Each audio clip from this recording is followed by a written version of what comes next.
Our weekly immigration news roundup is brought to you by the law firm of Figueroa & Associates. For consultation on any immigration or legal matter, please call 855-768-8845.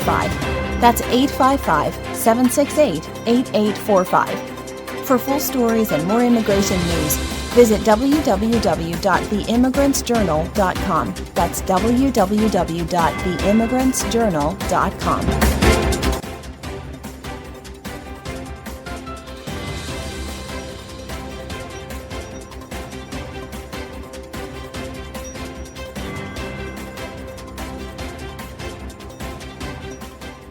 Hello, my name is Mary Campbell, legal assistant at the law firm of Figueroa & Associates, and your presenter with a special immigration report. Trump's executive orders spark comparisons to post-9/11 policies. President Donald Trump's executive orders have reignited discussions about similar policies, drawing parallels to post-9/11 actions. Introduction. The September 11, 2001 attacks on the World Trade Center profoundly impacted U.S. policies, particularly concerning the treatment and perception of Muslim communities. In the aftermath, the government implemented measures like the National Security Entry-Exit Registration System, NSEERS, which mandated the registration of individuals from specific countries, predominantly Muslim-majority nations. Fast forward to January 2025. President Donald Trump's executive orders have reignited discussions about similar policies, drawing parallels to post-9/11 actions. This article delves into the effects of the 9/11 attacks on Muslim registration, examines the implications of President Trump's 2025 executive orders, and compares the two periods to understand the evolving landscape of civil liberties and national security in the United States. Impact of the September 11, 2001 attacks on Muslim registration. In the wake of the September 11 attacks, the U.S. government intensified its focus on national security, leading to policies that disproportionately affected Muslim communities. One of the most significant initiatives was the introduction of the National Security Entry-Exit Registration System, NSEERS, in September 2002. NSEERS required non-citizen males aged 16 and older from 25 designated countries to register with the Immigration and Naturalization Service, INS. Notably, 24 of these countries were predominantly Muslim, leading to criticisms that the program targeted individuals based on religion and ethnicity. The implementation of NSEERS had profound effects on Muslim communities across the United States. In Brooklyn, New York, for instance, the program led to significant demographic shifts.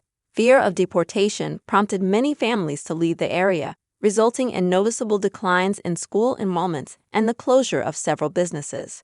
Despite its extensive reach, NSEERS faced substantial criticism for its effectiveness and ethical implications. By May 2003, while over 82,000 individuals had registered, the program did not yield significant terrorism-related convictions.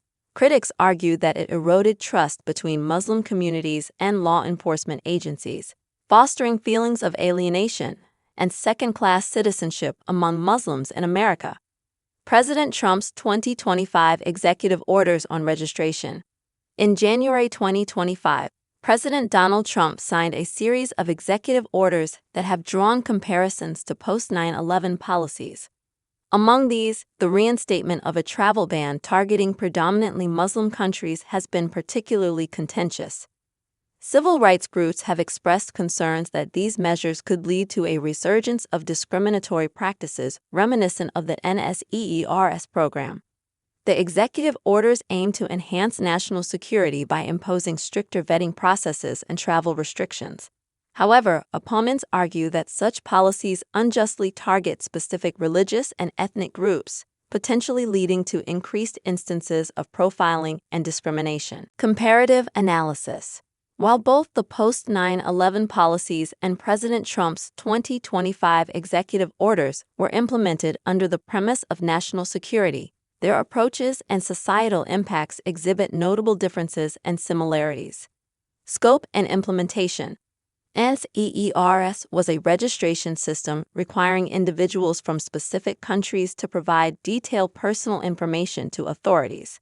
In contrast, the 2025 executive orders focus on restricting entry into the United States from certain countries and enhancing vetting procedures. While NSEERS involved domestic monitoring, the current executive orders primarily affect international travel and immigration processes. Public perception and community impact. Both sets of policies have faced criticism for fostering discrimination against Muslim communities. After 9/11, Muslims in America experienced increased scrutiny, surveillance, and a rise in hate crimes. Similarly, the 2025 executive orders have raised concerns about stigmatizing Muslim populations, potentially leading to social alienation and civil rights infringements. Legal challenges and civil liberties. The NSEERS program was eventually suspended and dismantled due to its controversial nature and questions about its efficacy. Likewise, President Trump's executive orders are anticipated to face legal challenges on grounds of religious discrimination and constitutional rights violations. The balance between ensuring national security and upholding civil liberties remains a contentious issue in both scenarios. Conclusion: the aftermath of the September 11 attacks and the executive actions in 2025 under President Trump highlight the ongoing struggle to balance national security concerns with the protection of civil liberties. Both periods demonstrate how policies targeting specific groups can lead to social fragmentation and erode trust between communities and the government. As the United States continues to navigate these complex issues, it is imperative to learn from past experiences to foster policies that ensure security while upholding the principles of equality and justice for all individuals, regardless of their religious or ethnic backgrounds.